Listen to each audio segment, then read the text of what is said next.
aspirants, welcome to Free Job Guide Telugu YouTube channel. ఇవాల్టి వీడియోలో మనకి BIS నుంచి వచ్చినటువంటి నోటిఫికేషన్ గురించి తెలుసుకోబోతున్నాం. సో ఈ BIS ఫుల్ ఫామ్ ఏంటంటే బ్యూరో ఆఫ్ ఇండియన్ స్టాండర్డ్స్ అన్నమాట.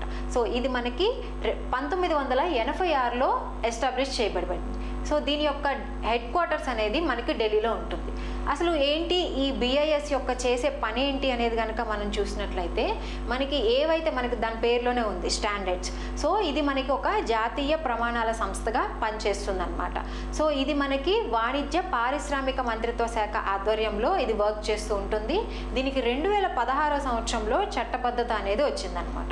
సో దీని యొక్క ముఖ్య లక్ష్యాలు ఏంటంటే మనకి ఏవైతే మనకి IAS హాల్మార్క్ IAS సర్టిఫికేట్ ఇవ్వటం కానీ, ఏదైతే మనకి ప్రొడక్ట్స్ ఉంటాయి చూడండి, ఎలక్ట్రానిక్స్ సంబంధించి కానీ, ఇంకా ఏదైనా ఫుడ్ ప్రొడక్ట్స్ సంబంధించి మనకి ISI అని చెప్పేసి వెనక మనం ఒక హాల్మార్క్ అనేది చూస్తూ ఉంటాం. సో ఈ హాల్మార్క్స్ అన్నీ కూడాను ఈ BISఏ వాటి యొక్క స్టాండర్డ్స్ని చెక్ చేసి ఎటువంటి హానికరమైనవి కాదు అని చెప్పేసేసి మనకి ఒక హాల్మార్క్ అనేది ఇస్తూ ఉంటుంది అనమాట. దీంతోపాటు అదేవిధంగా మనకి బంగారం, వెండికి సంబంధించి వాటి యొక్క నాణ్యత చెక్ చేసి వాటికి కూడాను BIS హాల్మార్క్ అని చెప్పేసి మనం చూస్తూ ఉంటాం బంగారానికి సంబంధించి. సో అవన్నీ స్టాండర్డ్స్ అన్నీ కూడాను మనకి ఈ BISఏ మనకి ఇస్తూ ఉంటుంది అనమాట. అయితే మనకి ఈ 2021 నుంచి ఈ BIS హాల్మార్క్ అనేది కంపల్సరీ ఉండాలని చెప్పేసి మనకు ఒక రూల్ వచ్చిందనమాట. సో ఈ BIS అనేటువంటిది ఇలాంటివన్నీ చేస్తూ ఉంటుంది. దీంతోపాటు మనకి ఎకో మార్క్ సర్టిఫికేట్ అనేది కూడాను మనకి ఈ BISఏ ప్రొవైడ్ చేస్తూ ఉంటుంది అనమాట. ఎకో మార్క్ అంటే మనకి పర్యావరణానికి ఎటువంటి హానికరం కలిగించకుండా ఉండేటటువంటి ప్రొడక్ట్స్ ఏవైతే ఉంటాయో వాటన్నిటికీ ఇది హాల్మార్క్ అనేది ఇస్తూ ఉంటుంది అనమాట. సో ఈ BIS అనేది ఈ విధంగా పనిచేస్తూ ఉంటుంది.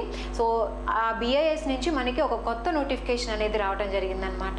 సో ఆ నోటిఫికేషన్ గురించి మనం ఈ వీడియోలో పూర్తిగా తెలుసుకుందాం. సో ఈ వీడియోలో భాగంగా మనకి BIS నుంచి మనకి ఎన్ని నెంబర్ ఆఫ్ వేకెన్సీస్ వచ్చినాయి, అదేవిధంగా ఇంపార్టెంట్ డేట్స్ అనేవి ఏవేవి మెన్షన్ చేశారు, ఈ ఉద్యోగాలకు సంబంధించినటువంటి శాలరీ అనేది ఏ విధంగా ఉంటుంది, అదేవిధంగా ఎలిజిబిలిటీ క్రైటీరియా అనేది ఏ విధంగా ఉంటుంది, ఈ ఉద్యోగాలకు సంబంధించినటువంటి స్కీమ్ ఆఫ్ ద ఎగ్జామినేషన్ అనేది ఏ విధంగా ఉంటుంది, ఈ ఉద్యోగాలకి ఎలా అప్లై చేసుకోవాలనేటువంటి అంశాలపైన మనం ఈ వీడియోలో తెలుసుకోబోతున్నాం.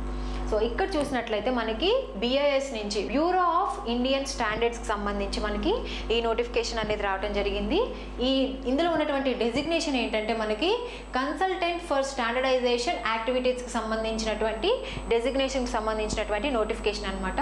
ఇందులో మొత్తం మనకి 160 పోస్టులకు గాను ఈ నోటిఫికేషన్ అనేది రిలీజ్ చేశారు. ఈ ఉద్యోగాలకు సంబంధించినటువంటి ఎలిజిబిలిటీ క్రైటీరియా చూసుకున్నట్లయితే bachelors or masters in engineering, అదేవిధంగా సైన్స్ అండ్ అగ్రికల్చర్ ఎక్సెట్రా, అంటే వేరీస్ బై పోస్ట్ని బట్టి మనకి ఈ యొక్క క్వాలిఫికేషన్స్ అనేవి ఉండాలన్నమాట. ఏజ్ వచ్చేసరికి మ్యాక్సిమం 65 ఇయర్స్ అనేది ఇచ్చారు. వీరి యొక్క శాలరీ అనేది 75,000 అనమాట. సో ఇది ఫిక్స్డ్ శాలరీ అనేది మనకి నోటిఫికేషన్లో మెన్షన్ చేశారు. అదేవిధంగా ఇది మనకి కాంట్రాక్ట్ బేసిస్, అదేవిధంగా దీంతో కాంట్రాక్ట్తో పాటు మనకి ఇది పీరియడ్ని పెంచవచ్చు అనమాట. సో ఒక వన్స్ సెలెక్ట్ అయితే మనకి ఈ పీరియడ్ యాక్చువల్గా ఇది 1 ఇయర్ కాంట్రాక్ట్ ఇవ్వడం జరిగింది. సో ఈ 1 ఇయర్ అయిపోయిన తర్వాత మనకి దీన్ని ఎక్స్టెండ్ కూడా చేయొచ్చు అనమాట. సో అది మనకి నోటిఫికేషన్లో క్లియర్గా మెన్షన్ చేశారు. దీని తర్వాత అప్లికేషన్ ఫీ అనేది, ఎటువంటి అప్లికేషన్ ఫీ అనేది ఈ ఉద్యోగాలకు లేదు. అదేవిధంగా డేట్ ఆఫ్ అప్లికేషన్ అనేది మనకి 19th ఏప్రిల్ నుంచి అనేది డేట్ ఆఫ్ అప్లికేషన్ అనేది స్టార్ట్ అయింది. ఎండ్ వచ్చేసరికి మనకి May 9th తోటి ఈ డేట్ అనేది క్లోజ్ అయిపోతుంది అనమాట.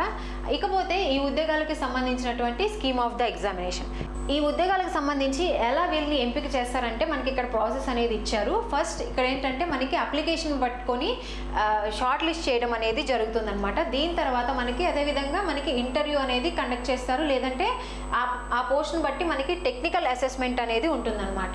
షార్ట్ లిస్ట్లో మనకి ఫస్ట్ షార్ట్ లిస్ట్ చేస్తారు, క్వాలిఫికేషన్ అదేవిధంగా ఎక్స్పీరియన్స్ని బట్టి షార్ట్ లిస్ట్ చేయడం జరుగుతుంది.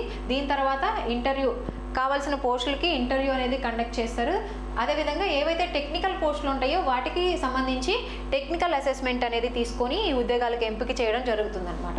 సో దీనికి సంబంధించినటువంటి అప్లికేషన్ లింక్ అనేది నేను మీకు డిస్క్రిప్షన్లో మెన్షన్ చేస్తాను. సో ఇది మనకి ఈ నోటిఫికేషన్ సంబంధించినటువంటి వివరాలు. సో ఈ నోటిఫికేషన్ సంబంధించి ఇంకా ఏమైనా డౌట్స్ ఉంటే నాకు కమెంట్ బాక్స్లో కమెంట్ చేయండి.